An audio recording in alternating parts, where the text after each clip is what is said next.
वालेकुम जी। जी जी नज़ामी साहब। और ये कैसे मिजाज हैं आपके? खैरियत से? बिल्कुल। जी अल्हम्दुलिल्लाह जी बिल्कुल ठीक ठाक। ये टाइमिंग जो है कि एकदम सारे इत्तेहादी चीख चिल्ला उठे कि जी हमें हमारे साथ ठीक सलूक नहीं हो रहा, बल्कि बलूचिस्तान से बीएपी से भी मीटिंग हुई है आज।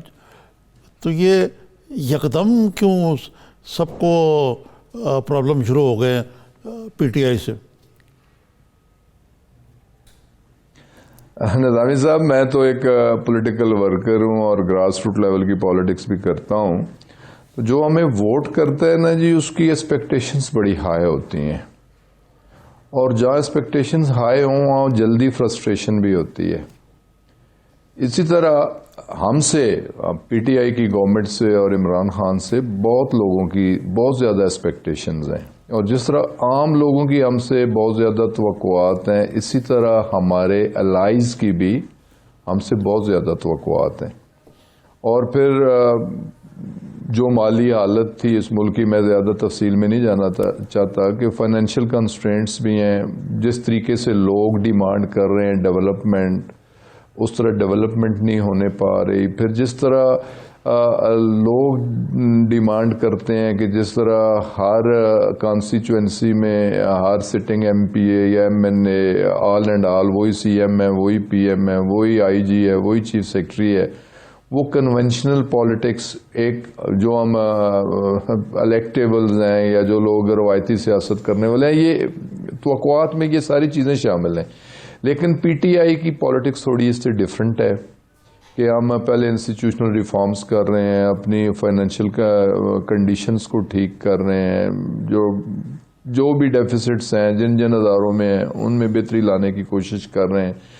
जिस तरीके से लोगों की डिमांड है वो डेवलपमेंट नहीं हो पा रही, जिस तरह लोगों की डिमांड है कि इंतज़ामिया हमारे रहम व करम पे हो, वो नहीं पूरी हो रही। तो ये डिफरेंट फैक्टर्स हैं कि जो प्राइम मिनिस्टर का विजन है, इमरान खान का विजन है कि स्टेटस को के खिलाफ हमने कोई तब्दीली लानी है, और वो इंस्टीट्यूशनल रिफॉर्म्स की सूरत में भी होनी है, एडमिनिस्ट्रेटिव रिफॉर्म्स की सूरत में भी होनी है, और डिफरेंट पॉलिटिकल रिफॉर्म्स भी हैं।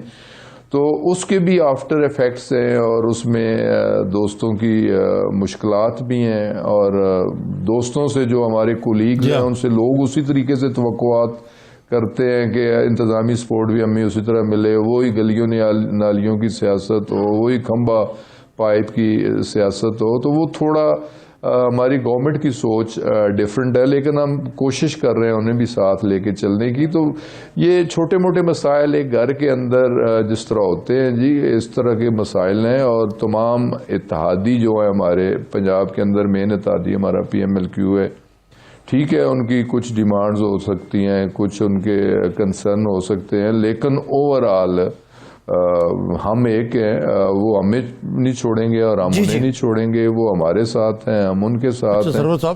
और इसी तरह जो MQM है, MQM का भी मेन कंसर्न कि कराची की डेवलपमेंट पे इससे पहले पीपल्स पार्टी की गवर्नमेंट, अब भी दूसरा टेन्योर है पीपल्स पार्टी की, प्रोविंस में गवर्नमेंट है, तो तवज्जो नहीं है पीपल्स पार्टी की कराची, और वो एक सोची समझी साजिश के तहत वो कराची की डेवलपमेंट पे तवज्जो नहीं दे रहे।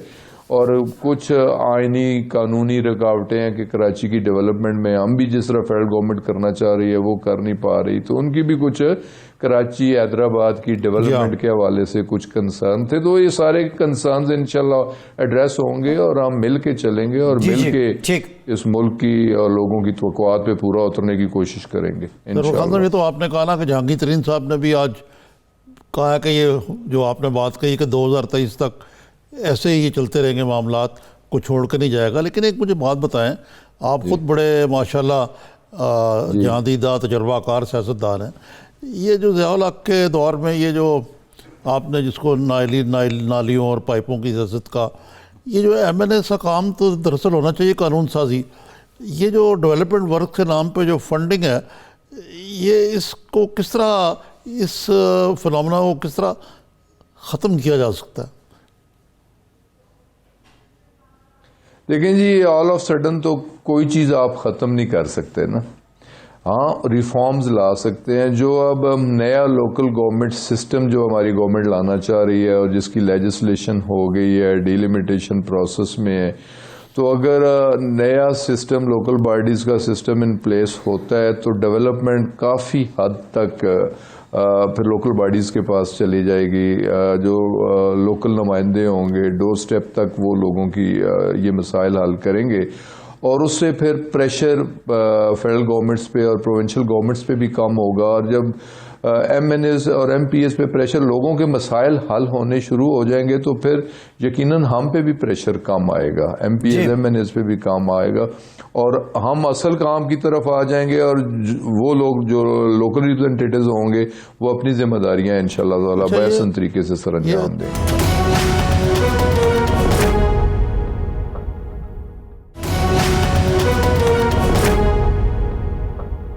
तारिक बशार चीमा ने एक बड़ी बात कही है कि जी हुकूमत की कारकर्दगी अच्छी नहीं है। उन्होंने एक मीडिया से बात करते हुए और उन्होंने कहा कि महंगाई और जो बाकी मसाइल हैं, जो आपने भी कहा कि अवाम का प्रेशर, कोई हमारे कॉन्स्टिट्यूएंट्स का कहते हैं प्रेशर है कि मामलात जो है हल नहीं हो रहे। क्या आप भी ये महसूस करते हैं कि ये जो महंगाई, बेरोज़गारी, इक़्तिसादी बदहाली, ये मामलात कुछ काफ़ी गंभीर सूरत अख्तियार करते जा रहे हैं?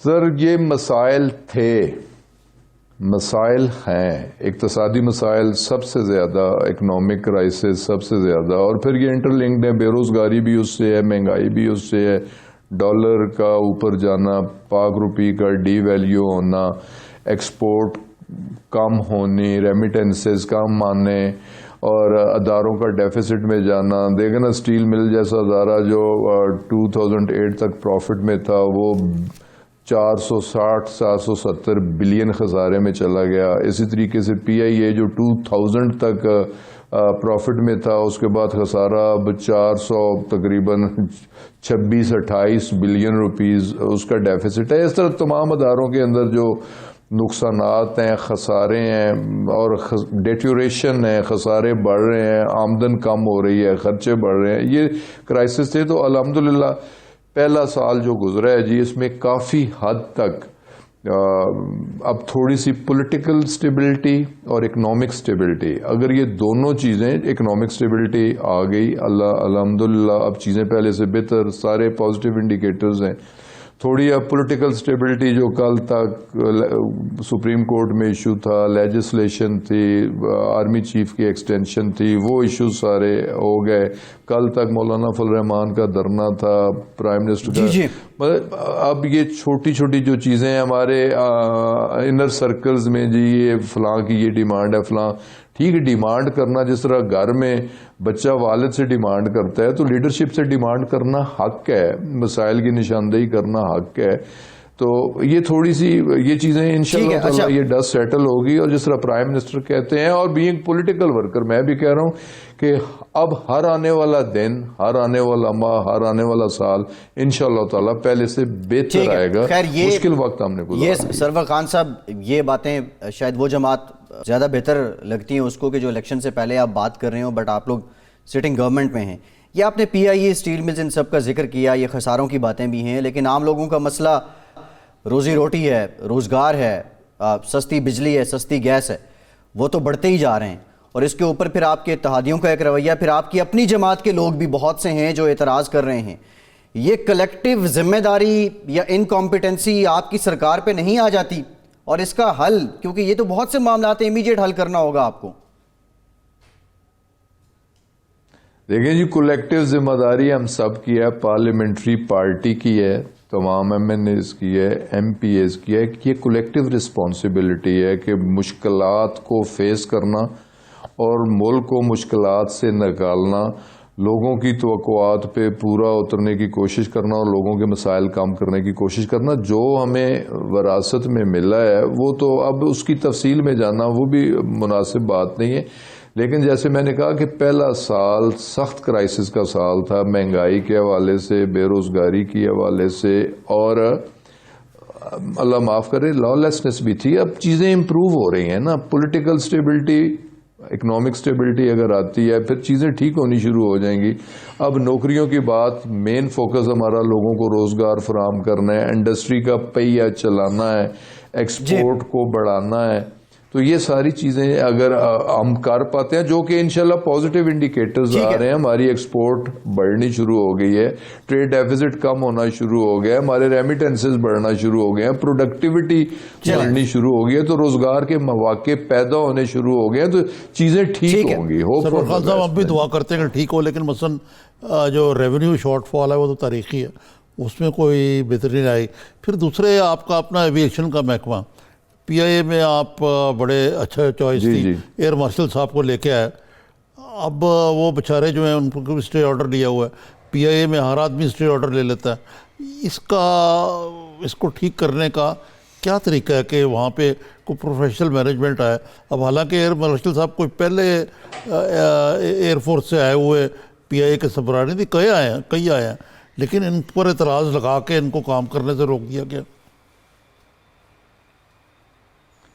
बस जी, ये इससे पहले भी मुशर्रफ रसूल साहब थे चीफ एग्जेक्टिव, तो उनकी अपॉइंटमेंट को भी चैलेंज किया गया और उस पर भी सुप्रीम कोर्ट की एक वर्डिक्ट मौजूद है और उसका सहारा लेके ये फ्रेश पिटीशन हाई कोर्ट में मूव की गई और हाई कोर्ट ने उन्हें हटाया तो नहीं, लेकिन काम करने से रोक दिया और फिर उस चीज़ को फिर पीआईए की तरफ से, बोर्ड की तरफ से चैलेंज किया गया और सुप्रीम कोर्ट में अर्ली हियरिंग के लिए रिक्वेस्ट की गई और कल थोड़ी सी उस पर हियरिंग हुई भी और 4 हफ्तों के लिए उन्होंने एडजर्न करके डेट फिक्स कर दी। लेकिन ये मैटर कोर्ट में है, अब जो मैटर कोर्ट में है उस पर तो ज़्यादा राय देना मुनासिब नहीं है।